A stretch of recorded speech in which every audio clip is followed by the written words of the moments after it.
Rob, the Great and Terrible.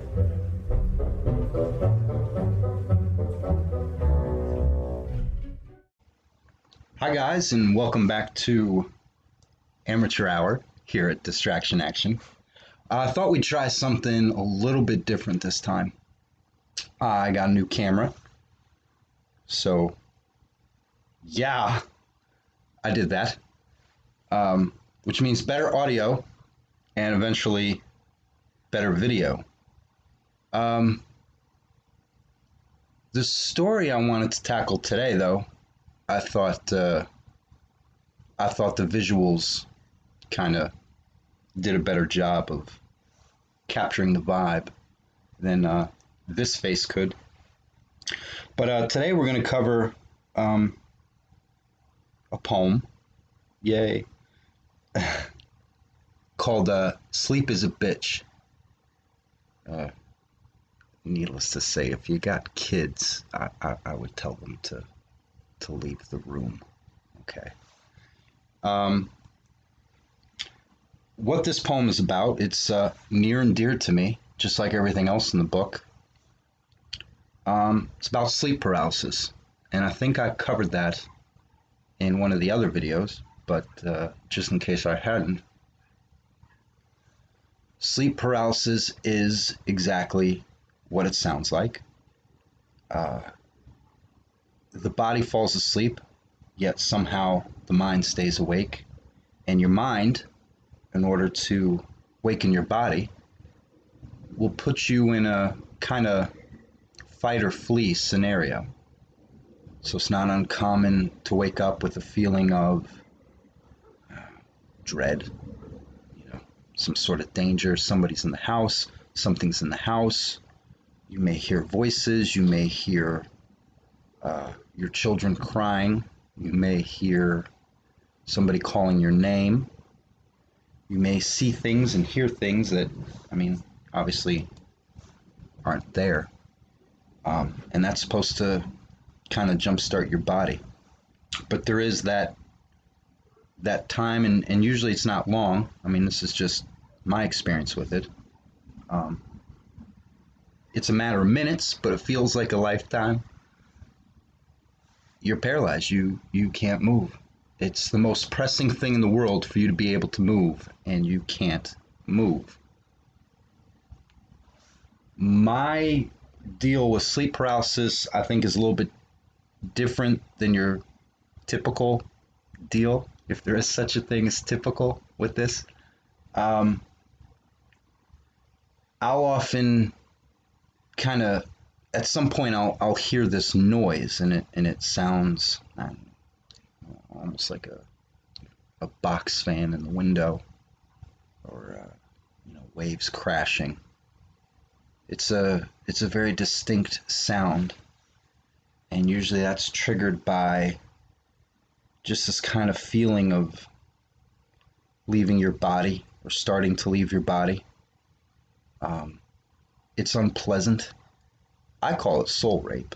I don't know if that's the technical term, but I call it soul rape because it feels like someone's trying to rape your soul.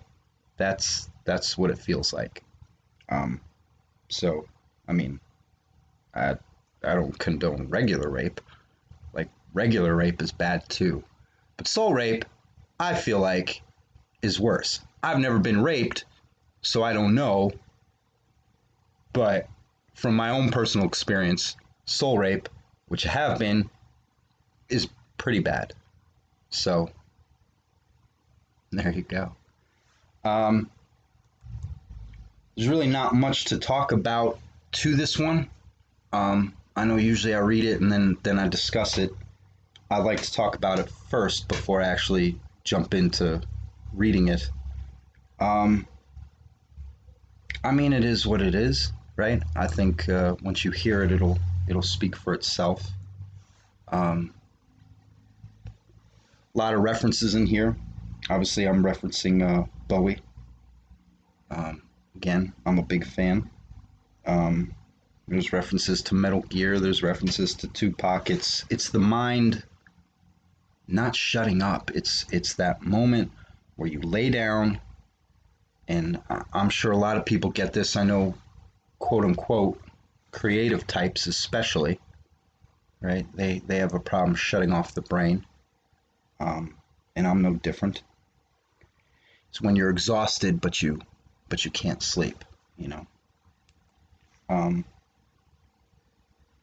there's a reference to a nightmare I'd had that took place in a attic. That was a very real nightmare. Um, which coincidentally I woke up paralyzed from. I couldn't move. I was trying to call a name. I couldn't move. I guess that's a good thing. You want to scare everybody in the house, right? But yeah, I think it's kind of self-explanatory. So let's just dive in, shall we? Sleep is a bitch. All through high school, I wrote raps. And before high school, I was doing parody raps in 6th, 7th, and 8th grade. And before that, I was doing poetry. Not good poetry, but I always loved rhyming words. Something about the sound of it all has always perked my ears up. And I enjoy the challenge of working in what I consider to be a more restrictive space. I also am not totally convinced that poetry has to rhyme, so this particular piece goes back and forth in that regard. Around the time I wrote this, I was suffering from a lot of very vivid nightmares. Couple that with episodes of sleep paralysis and how generally it is so difficult for me to shut my brain off to fall asleep in the first place, and here's what I was inspired to. We lay in bed together. She smiles, holds out her hands, but we don't touch.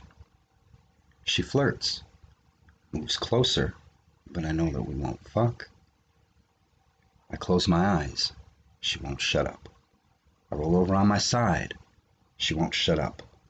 I hop out the beds to close the blinds. Honey, don't you think this is enough? She wants to talk about my day, wants to talk about my fears, wants me to account for all the time I've wasted through the years. She wants to talk about the bills and any money that's left. Did I remember to pay the lights, car, credit cards, insurance, and rent? She wants to know about my friends and women from my past. Whatever happened to him? And do you remember her ass? And oh, by the way, what happens if you get sick or get hurt? You know, you've got 2 kids and a wife, and without you, how could she support the whole house on her own? I mean, goddamn, dude, you're barely making it off of your check, and you make pretty good money, so maybe you should check up on the life insurance or something. Because you know you smoke like a goddamn chimney, and all those Red Bulls don't help, and we're not even going to talk about all the drugs you used to do. And if David Bowie can get cancer, what makes you think that you'll be spared? Because I hate to say this, my friend, but you're no David Bowie. Oh, and speaking of Bowie, what's that line from that song off that album? You know, the one with Queen Bitch on it. Oh yeah, Hunky Dory was the album. I always liked that album, but I can't think of the song at the moment. I think it was Andy Warhol, but I can't think of the line, but it doesn't matter right now, does it? And why is it so hot in here? Is the air conditioner on? And maybe you should go jerk off while the house is empty, or maybe wait till your wife gets home because she was wearing that tank top that shows off her tits, and man, she got a nice set. And cannolis and Tupac and Metal Gear Solid, even though Raiden is such a little bitch. But pancakes are good when you use just enough butter between the individual cakes, and holy fuck, it really is hot in here, and my back hurts and Trump. Somehow I dozed off, even with her rambling on. And in my dream, I can hear that Bowie song. But something is wrong here. It's not just the song. Here, it sounds like waves crashing or some sort of box fan. Goddamn. Wake up. Wake up, Rob. Wake up. Wake up, wake up, wake up, wake up! My eyes are wide open and I'm covered in sweat. My body won't move, and she's smiling, sitting on my chest. Funny, I don't remember her teeth looking so sharp. And she's crushing me. She's killing me. She's laughing. Oh shit, she's got her teeth on my neck. Jesus Christ, get off me, I can't breathe. I can't kick, I can't scream. Somebody's in the house. Somebody's in the room. Who is that? What shadow is that in the room? I gotta get her off my chest. Move, goddammit. Try to wiggle your toes. Stop moaning and actually open your mouth. Say something, anything. It's in my room. She brought it here. She must have wired my mouth shut. There. Your toes are moving. I can make a moaning sound. I can almost talk. Call out for help. Louder! Louder! That thing left the room, but is it still in the house? Maybe, but she's still on your chest. And you really gotta slow your heart down, guy. You got more BPMs than bombs over Baghdad. Get her the fuck off my chest.